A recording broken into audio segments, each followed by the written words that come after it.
कुछ किस्से, कुछ लम्हे, कुछ अधूरे, तो कुछ बुरे से भरी है मेरी कहानियों की तिजोरी। दोस्तों, ये तिजोरी बहुत पुरानी है पर अतरंगी है।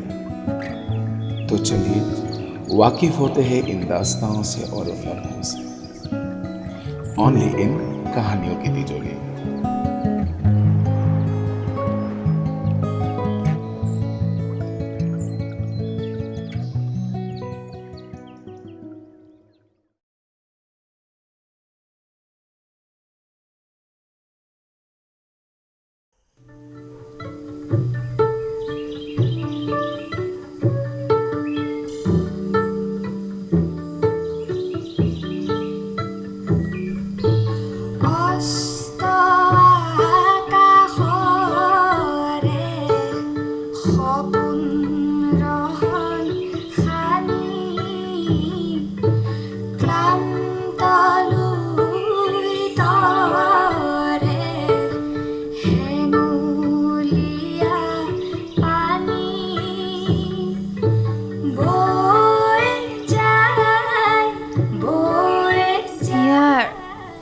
আগৰ লাইনটো ৰিপিট কৰচোন।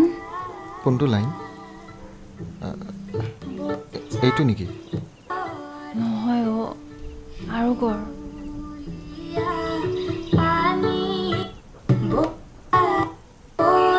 অঁ এইটো এইটো ভলিউমটো অলপ বঢ়াই দে না। মোক অলপ মৰম কৰ না। তই মোৰ লগতেই থাক, আৰু জোৰকে ঢেৰেকনি মাৰিব পাৰে। এয়া ভডকা লিমিটেড এডিশ্যন।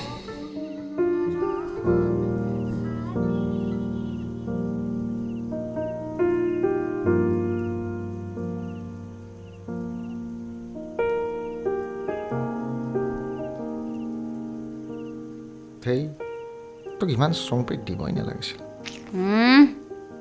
মই নিজেই বহুত ষ্ট্ৰং বে। মোৰ ওচৰত খেলা পেগো পাত্তা নাপায়। মোৰ বহুত সপোন আছে বে নিবিৰ। চানা, মায়েতো আজিলৈকে সোণৰ বস্তু একো পিন্ধিয়ে পোৱা নাছিল। মই সেইদিনা নিজে লৈ গৈ সোণৰ চেইন এডাল দিছোঁ। মই বোলো ল, যি মন যায়। মই কিবা বেয়া কৰিছোঁ নেকি ক? তোক এনেকৈ খেলা সাৱটিব মই কিয় কৈছোঁ জান? হ'ব বাবা, তোৰ চব কথা শুনিম। চাওঁ, অলপ সেইফালে যা। গাৰটো ল, গাৰটো ভালকৈ ল।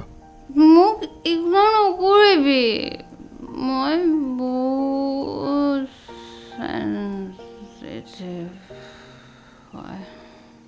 নিবিৰে উঠি আহি তাই ঠাণ্ডা পাব বুলি ফেনখন অকণমান কমাই থয় আৰু গাৰুৰ তলৰ পৰা লাইটাৰটো উলিয়াই বেলকনিত এটা চিগাৰেট জ্বলায়। বতৰটো একেবাৰেই ঠাণ্ডা। বতাহ ধুমুহা যাক এৰা পাছত গোটেই অঞ্চলটো যেন নিজান হৈ পৰিছে।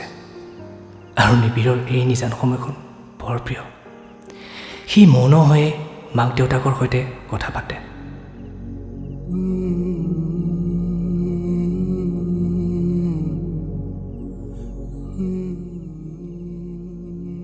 মই জানো তুমি মোক খং কৰিছা, আৰু খং উঠাটো স্বাভাৱিক।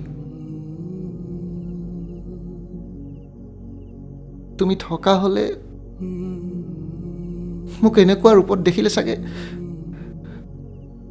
মৰিয়াই গটিয়াই বাহিৰ কৰি দিলা হয়।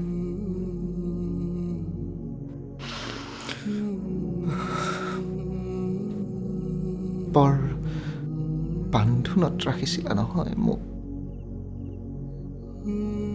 ক'ত যাম, কি কৰিম, কাৰ লগত থাকিম, চব শুনিছিলো।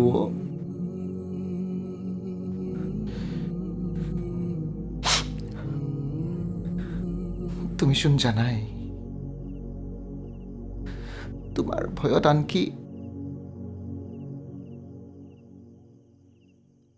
ফ্ৰিজৰ ঠাণ্ডা পানীকণো চুৰ কৰি খাইছিলোঁ।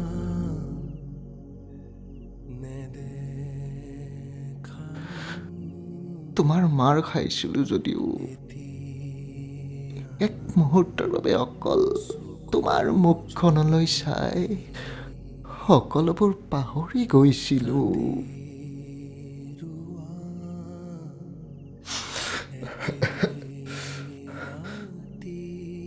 কিয় জানা?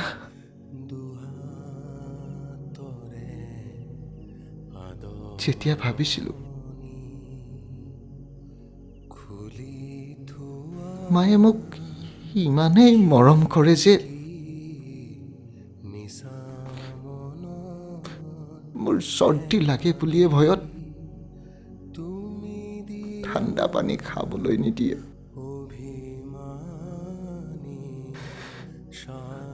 তেতিয়াৰ সেই কান্দোন, সেই অভিমানবোৰ বৰ সুখৰ আছিল মা।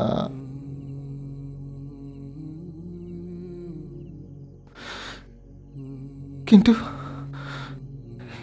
নাই, সকলোবোৰ মিছা।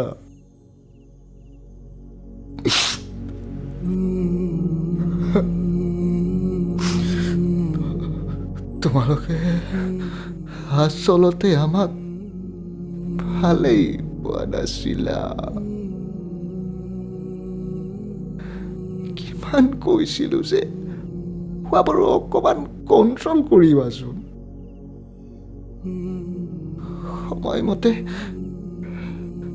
দৰৱ খাবা, কেতিয়াবা নিজৰ যত্ন লৈছিলানে?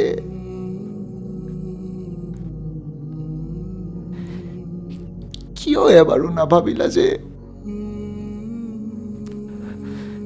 যাৰ বাবে দিন ৰাতি কষ্ট কৰোঁ, যাৰ বাবে ভাত বনাওঁ,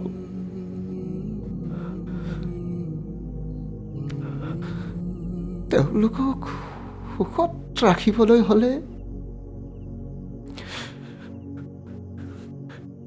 মই নিজেই প্ৰথমত ভালেই থাকিব লাগিব। কিয়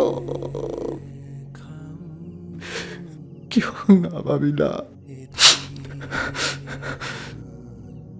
তুমি হীনতাত আমি কেনেদৰে জীয়াই থাকিম?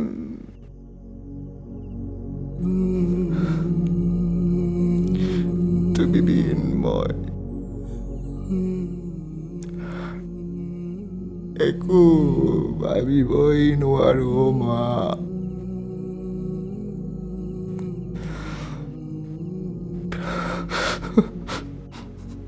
তুমি জানিছিলা তুমি এদিন নহ'লে মই কেনেদৰে দিনটো কটাওঁ।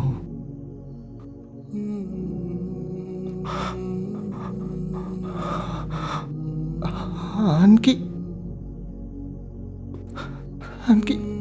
তোমাক মই মিছা মাতি ফুৰিবলৈ যাওঁ।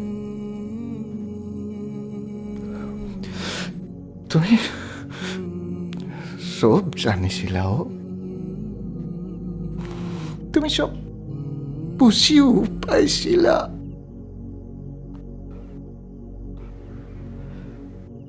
তাৰ পাছতো মনলৈ এবাৰো নাহিল নে যে তুমি জীয়াই থকাটো আমাৰ বাবে কিমান প্ৰয়োজন আছিল?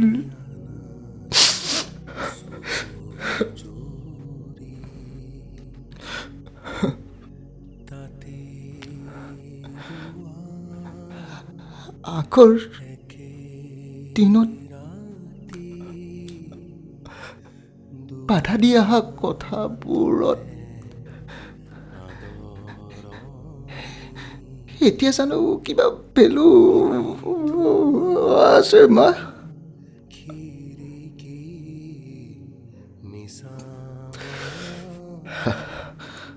আৰু দেউতা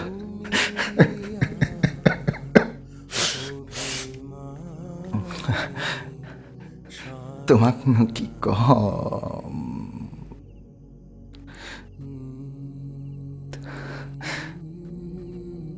তোমাক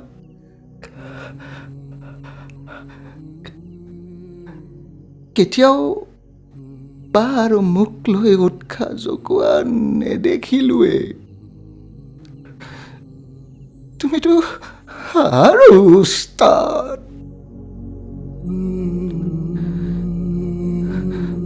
তোমাৰ প্ৰতি এগাল মান শ্ৰদ্ধা আছে বাবেই বাক কেতিয়াও জানিবলৈ নিদিলো যে বাৰ লিপষ্টিক আৰু নেল পলিচ তুমি দলিয়াই দিছিলা। বাহ দেউতা, বাহ, কিমান শাসন।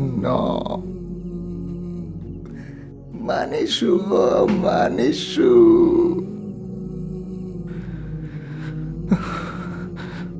লিপষ্টিক নেল পলিচ লগালে ছোৱালী বেয়া হ'ব।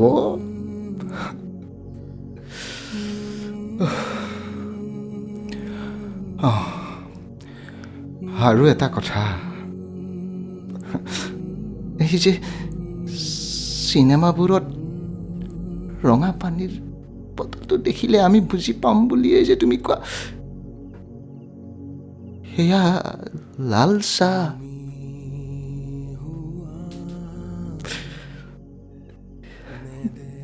বুজিলো, সেইবোৰ এতিয়া ভালদৰে বুজি উঠিছো।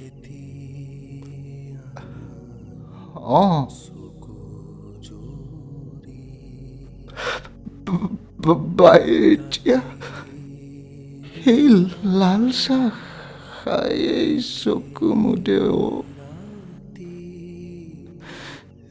এতিয়াতো চাগে তুমি সুখী ন? পাৰে অৱস্থাটো দেখি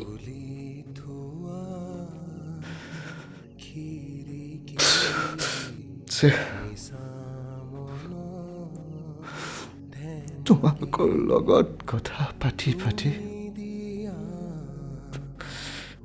মোৰ চিকাৰত ডালে শেষ হৈ গ'ল।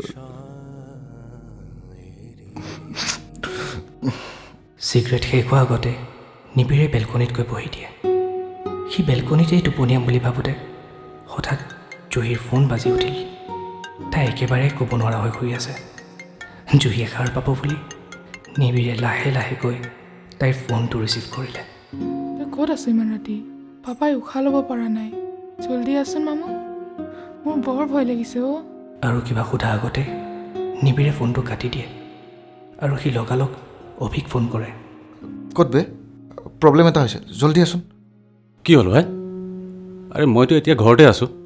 জুহি দেউতাকৰ কিবা এটা হৈছে, আমি সোনকালে জি এম চিলৈ লৈ যাব লাগিব। আছো না, সোনকালে আহ।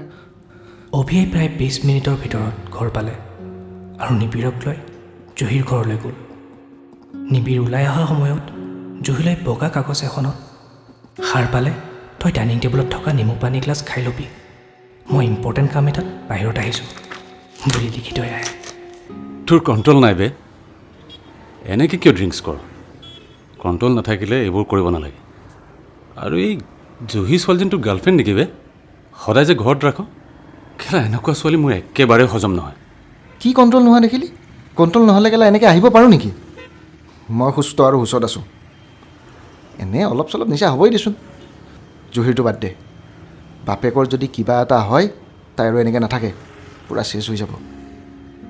অভি আৰু নিবিৰ দুয়ো জুহিহঁতৰ ঘৰলৈ গৈ জুহিৰ দেউতাকক গাড়ীত বহুৱাই GMCলৈ লৈ যায়। এম্বুলেঞ্চ অহালৈ বহুত পলম হ'ব বুলিয়ে অভিৰ গাড়ীখনতে দেউতাকক বহুৱাই লৈ যায়।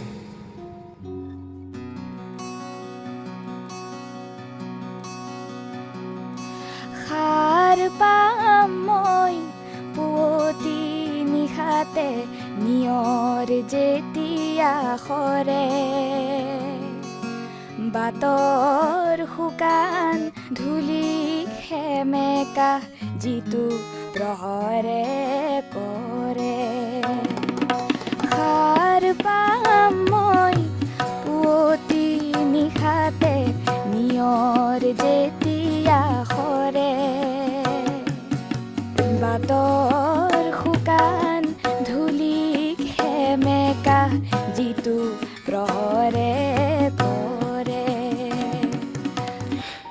জুইৰ মুখত পুৱাৰ ৰাঙলীৰ পোহৰে চানি ধৰে। চকু জুৰি মেলো নেমেলোকৈ কোঠাটোত তাই ঘূৰি চালে। এখন ৱালত নিবিড়ে অঁকা সেই কেনভাছখন আৰু ছাইডতে তাইৰ মাক দেউতাকৰ ফটো।